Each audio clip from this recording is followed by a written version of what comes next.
ማለት ነው ገሎ በእጅ እስከ መቆራረጥ ድረስ የወለደችውን እናት ሁለተኛ እቺ እህታችን ፊዛ ከተሰራላት አረቢቷ ወይ ደግሞ እሷ ጋር መስራው ሴትዮ 2 ወር ነው ልጅቷን ወጣ እንትን እንዳትል ካለከለቻት አለቃትም እኔ እስከመጣ ድረስ ልጅቷን መልቀቅ አልችልም ማለት ልጅቷ ደግሞ እንደዚህ ያበደች ነው ያለችው ወንድሟ ራሷን ስቶ ራሱን አያቅም በአሁን ሰዓት ላይ ህክምና ላይ ነው ያለው ስለዚህ የልጅቷን ከአረብ ሀገር ልጅቷን ለመውሰድ የሴትዮዋ ብር ሊከፈል ይገባል ወንድሟንም ለመርዳት ብር ያስፈልጋል በአላህና በመጨረሻው የምታምኑ እናት ያላችሁ ሁሉ ለዚች እህታችን እንድረስላት ነው ከአረብ ቤት አንደኛ እናስወጣት ወደ ሀገር ቤት መግባት ካለባት አስገብተን እንድትታገስ ሰብር እንድታደርግ ሁላችሁም የየትኛው እምነት ተከታይ የሆናችሁ ሁሉ ድምጽዋናት አላህ በሰጣችሁ ደግሞ ከጎኗ እንድትቆሙ እንጠይቃለን ለዚህ እርዳታ አካውንት የተዘጋጀ ስለሌለ አንድ አካውንት ነው የመረጥነው እሱም የአካውንት ቁጥሩ 1596 61 85 ነው የአካውንቱ ስም ደግሞ ሉላ አብዱልቃድር ነው የሚለው አካውንቱን ለመድገም 1500 ኦኬ ትንፋሹ ሰጂ ተረጋጊ እኔ ላኪ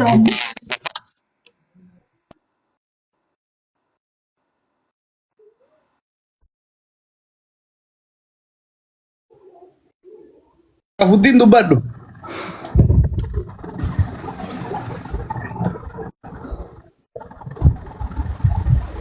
ኦኬ ተናግራለች መሰለኝ እንግዲህ ይሄ ወንድሞቼ እየሰማችሁ ያላችሁ አሁን ለጊዜ የተዘጋጀው አካውንት 1596 61 85 ሉሉአ አብዱልቃድር አብዱ በሚለው ስም ነው በዚህ አካውንት ሁላችሁም የቻላችሁትን በብሔር በሃይማኖት በልብስ አድከፋፈል እዚህ ጋር የቻላችሁትን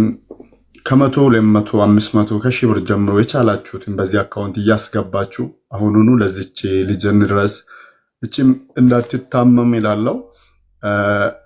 ኔትወርክ ነቃባ ጅራ ገገዲሱቲ ወበለዋን ከንኳ አጀለ ጅርተን ሁሉም ትኬሰኑ ማለው አንድ እንደሰኑ ኢንቱፈቲና አመራ ካሳቲ ከራ አካውንት ሲኒ አፋን ኦሮሞቲ ሚቲም አፋን ኦሮሞቲ ሚሻራፉዲን አፋን ኦሮሞ የቹ ጅራኔ ሁሉም ትኬሰኑ ጭና ዳበኑ ንጀላ ሜ ዋን እንደሰኑን ከንዱት ሃደ ኬሰኒ ከነርኪ ሙሙረሜ ከሚሊ ሙሙረሜ ሃደ ኬሰኒ ሃዳና ዲስ ጭኔን ፈቴ ጭራቲ አከሲቲ ሁዳዳ ሁሉም ትኬሰኑ ከነሞ አሲቲ ዱአ ሃደ ሲደበለቴ ኦፊሺቲቭ ልቡ ዳቡ ዴማ ጅሩ ሚረ ብራ ኬሰ ከንጅሩ ከመራታ ጅሩ ኦቦሌቲ ኬሰኒ አከሲቲ ሁዳዳ ሁሉም ትኬሰኑ ዋን እንደሰኑን ማለቀ ጢቆ ኪሲ ኬሰኒ ዮበይ ነምኒ አሲያዳ ዳቤ ኦፊ ልቡ ዳቡ ጅሩ ጅራ ኢኬሰኒ ሞ ብሪ ወኒ ረቱን ጅሩ ቴቆ ደሸኒ በላን ኩኒቱ ማነ ኬሰን ሲኔ ባየው ልፋታ ሜ ገራ አካውንቲ ኬሰኒ ዮኬን ሞ ገራ application keessani seenaati hundumti keessaniyu waan qabdanura kara account kanatti galchaanis ninjala kuma tokko dibbashan sagaltamija jatami tokko saddetamishan maqaan lulu'a abdulqadir abdu jedha kara account kanaan waan dandeessanu mucaan kun erga silaatii bo'aa jirti waan ishin dubbataa jirtu ishii qofa beeka muyitii godhattee jirti malee baay'ee marataa jirti utuu muyitii irraa kaastanii tarii miira isin keessa jirtu hubachuu dandeessu hundi keessan yoo obsitanii akkanatti hin teessanu baay'ee marataa jirti so hundumti keessan karaa akkaawuntii kanaati yoo maa dhabdan immoo vaaraaliin mana kanaa akkam buun sheerii gochuudhaan kooppii linkii gochuudhaan hundumti keessan riipoosti godha piroofaayil yuurs istoorii irra godha hundi keessan iyyuun isiniin jira waan dandeessanu vaaraaliin mana kanaa gabbuun qabu maaloo hundumti keessan ammas karaa akkaawuntii kanaatti galaa jira maallaqni jedheeta yaada daqiiqaa muraasa booda hillaalla egaa rabbiirraa argattu balaana Muniyye waa galu jirani waa tokko shakkiin qabnu inuma galchuu abdii guddaa isinirraa qabna uummanni ajjala jirtan dhagaa jirtan waan dandeessan hirmaattanii yoo ishin hin qaqqabneef eenyutu ishiidhaaf qaqqaba moo akka kanatti balaan akka kana mana keessaniitu isin jiru kallisanii keessatti yaadu'anii akkana inshallah اوكي الحمد لله ورجال تاني دي ربين كيريزني اكنو mucattiin akkana maraatu jirta mucattii akkana maraatu jirtu tun haadha isiitu irraa du'e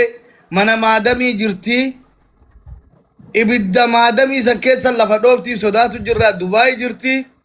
isii achi keessaa baasuu feena namni rabbiif jettan rabbiin rakkina kana narra geessin jettan mana kana rabbii waan kiyyan fidin jettan